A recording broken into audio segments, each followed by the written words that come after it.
Assalamualaikum warahmatullahi wabarakatuh. Yang terhormat dosen mata kuliah ilmu falak, kami dari kelompok 2 akan membawakan materi yang berjudul tentang sejarah perkembangan ilmu falak sebelum dan sesudah Islam. Baik, sebelum melanjutkan ke pembahasan, perkenalkan nama saya Yoga Maulana dengan NIM 23110117. Saya bertugas sebagai moderator yang akan memandu berjalannya acara presentasi pada kali ini. Sebelum saya melanjutkan ke pembahasan yang lainnya, izinkan saya membawakan pembahasan tentang pengertian ilmu falak. Baik, menurut bahasa atau etimologi, falak berarti orbit, lintasan benda-benda langit, peredaran bintang-bintang atau garis edar benda-benda langit dan bumi.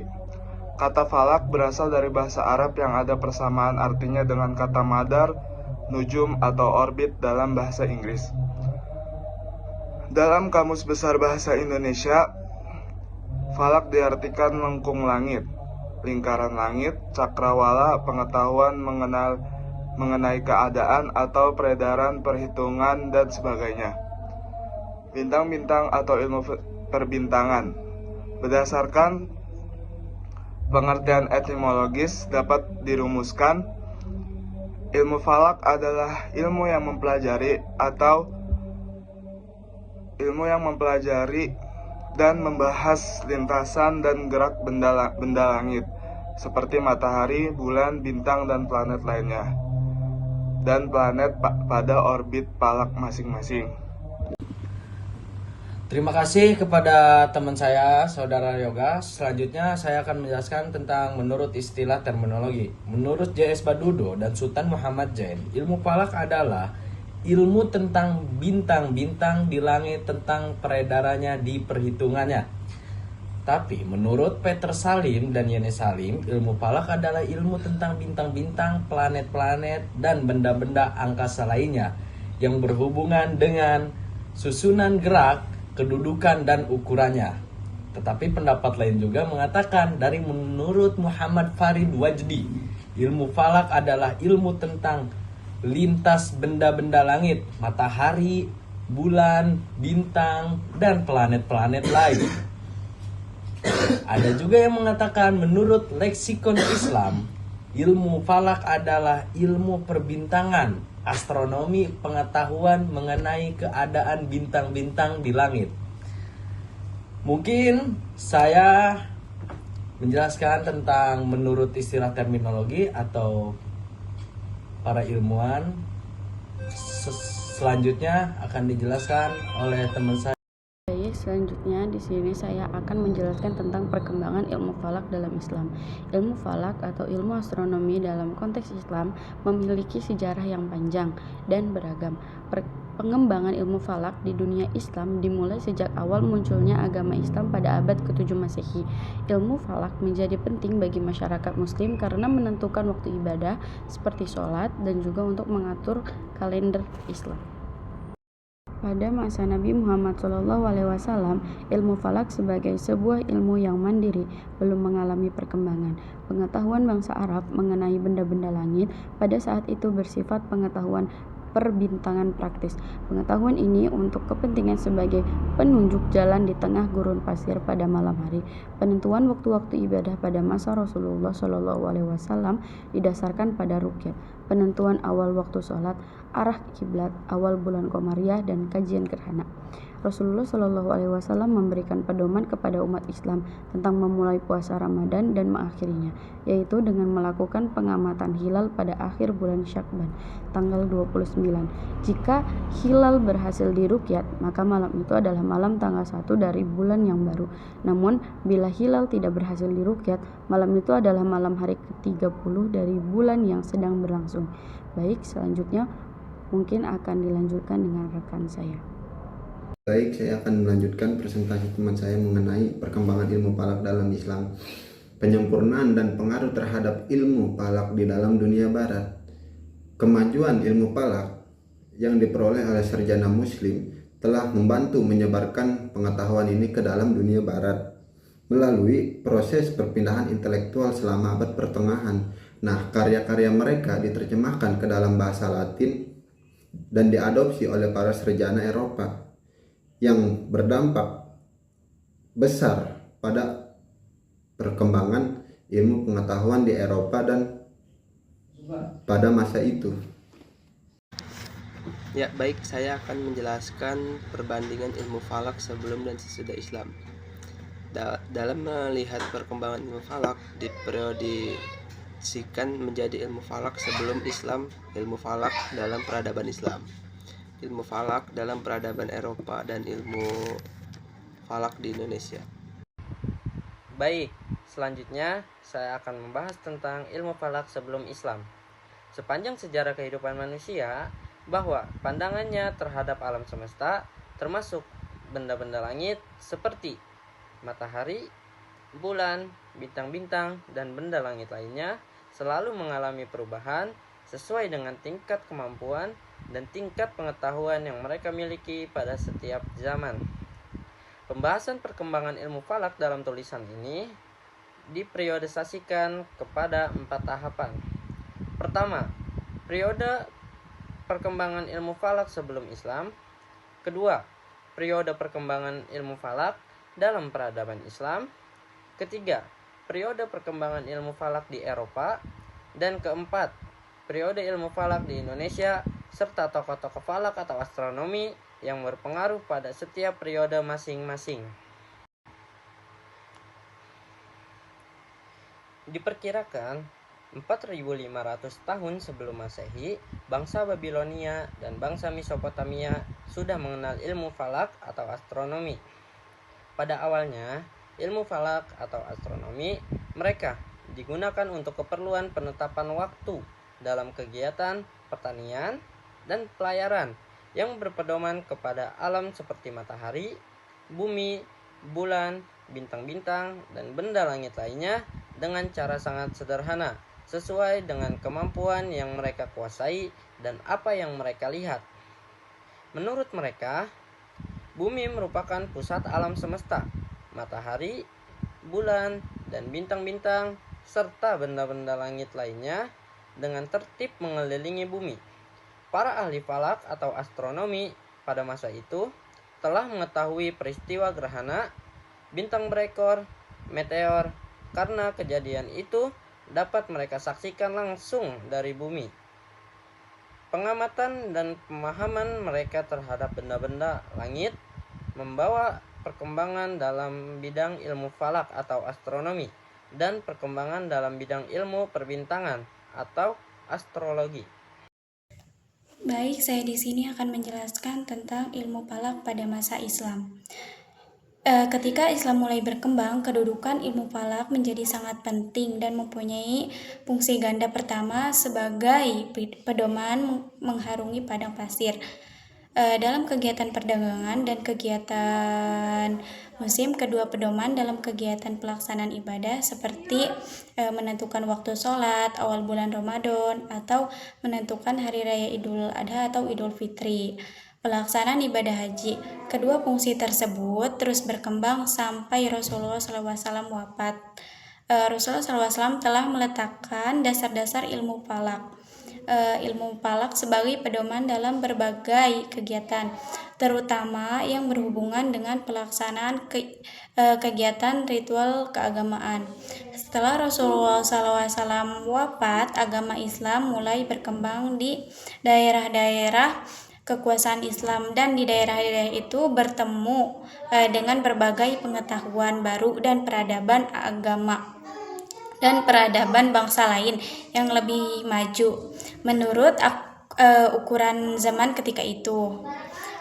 Islam mengadopsi pengetahuan dikembangkan sehingga Islam mengetahui kemajuan dalam dunia pengetahuan dan peradaban termasuk ilmu falak. Mungkin itu saja yang dapat saya sampaikan. Mungkin selanjutnya akan disampaikan oleh teman saya atau rekan saya. Jazakallah khairan kasiran, jazakallah ahsanal jaza kepada saudara dan saudari yang sudah memaparkan sebelumnya, dan juga kepada moderator yaitu Yoga Maulana Gadi. Baik, saya akan melanjutkan pemaparan pada saat ini, yaitu tentang tokoh-tokohnya. Tokoh-tokohnya ada 3 dari kelompok kami ini, dari kelompok 2, yaitu Aristoteles yang pertama. Lahir di Stageria, semenanjung Kalkideka di Trasia, Balkan, pada tahun 384 Masehi dan meninggal di Kalkis pada tahun 322 Masehi. Ayahnya bernama Majan, seorang dokter yang bekerja pada istana Raja Makedonia Antes II. Sejak kecil, Aristoteles senang dengan ilmu alam dan ia mendapatkan bimbingan langsung belajar dari bapaknya sampai berusia 8 tahun. Setelah ayahnya meninggal, ia pergi ke Athena dan belajar dengan Plato di akademia selama 20 tahun.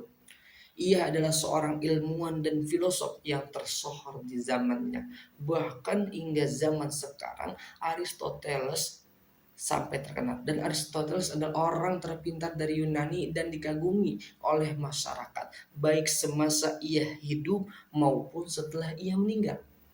Terus yang kedua, Thales. Thales tanggal lahir dan wafatnya tidak diketahui secara pasti. Namun banyak ilmuwan memperkirakannya. Ia hidup antara tahun 625 sampai 545 Masehi. Thales termasuk orang pandai yang ketujuh yang tersohor di Yunani. 6 orang selanjutnya yaitu Salon, Bias, Pitakos, Cilon, Prindos, dan Kleobulos. Thales adalah seorang saudagar yang sering berlayar ke Mesir, seorang politikus yang terkenal dan seorang ahli astronomi, yaitu ilmu bintang. Thales mempergunakan kepintarannya sebagai ahli nujum. Pada suatu ia diminta meramal gerhana dan ramalannya tepat, yaitu apa? Gerhana matahari yang terjadi pada tahun 585 Masehi. Thales seorang filosof yang mengatakan bahwa semua berasal dari air dan kembali ke air. Yang ketiga, Pitagoras. Pitagoras lahir sekitar tahun 580 Masehi di Samos. Kemudian pada tahun 530 Masehi ia menetap di kota Kroton. Di daerah tersebut dibangun sebuah perkampungan agama yang disebut kaum Pitagoras. Sebenarnya Pitagoras terpengaruh oleh ajaran mistik yang berkembang di Yunani. Menurut Pitagoras, angka 1 itu genap, tetapi juga ganjil. Angka yang sebenarnya 1 sampai 10 dan hitungan selanjutnya hanya merupakan pengulangan saja. Ia berpendapat bahwa planet Venus pada waktu senja dan pada waktu fajar sama. Pendapatnya itu mengubah pemahaman masyarakat yang menganggap bahwa planet Venus terlihat berbeda pada waktu senja dan pada waktu fajar. Jadi kesimpulannya dari kelompok 2 ini yaitu apa yang tadi sudah disampaikan oleh saudara dan saudari kita dari kelompok 2, yaitu ilmu falak merupakan salah satu cabang ilmu pengetahuan Islam yang berkembang pesat seiring dengan kebutuhan umat terhadap penentuan arah kiblat, waktu sholat, penanggalan hijriah, dan penentuan awal bulan, khususnya Ramadan, Syawal, dan Zulhijjah. Perkembangan ilmu falak tidak dapat dipisahkan dari sejarah peradaban Islam, di mana para ulama terdahulu berperan besar dalam merumuskan teori-teori astronomi yang berlandaskan pada Al-Quran dan hadis. Perjalanan ilmu falak mengalami fase perkembangan mulai dari masa klasik, pertengahan, hingga modern. Pada masa klasik, ilmu falak banyak dipengaruhi oleh warisan ilmu astronomi Yunani dan India yang kemudian dikembangkan lebih lanjut oleh ilmuwan muslim seperti Al-Battani, Al-Birruni, dan Ibnu Satir.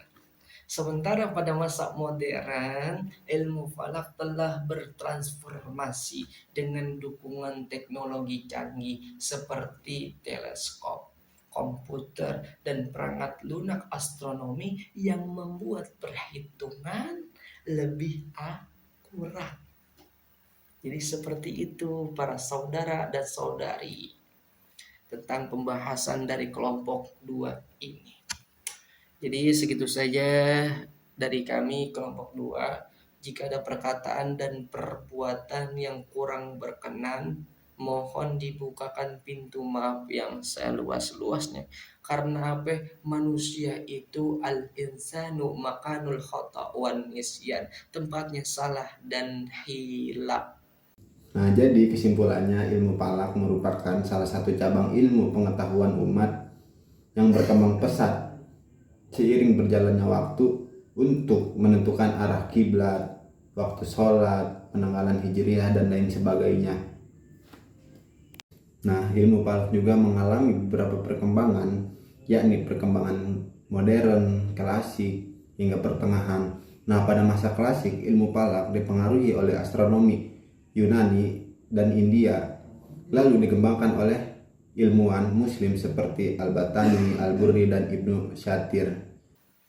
Sekian dari saya tutup dengan ibarat dari Imam Al-Ghazali dalam kitab Ihya Ulumuddinnya, yaitu apa? Ahlakul mu'azzazatu hiya samaratun lil ilmin nafi. Akhlak yang mulia adalah buah daripada ilmu yang bermanfaat. Baik, dari kelompok 2 ini kami tutup dengan haza min fadli rabbi. Summa salam. Assalamu alaikum warahmatullahi wabarakatuh.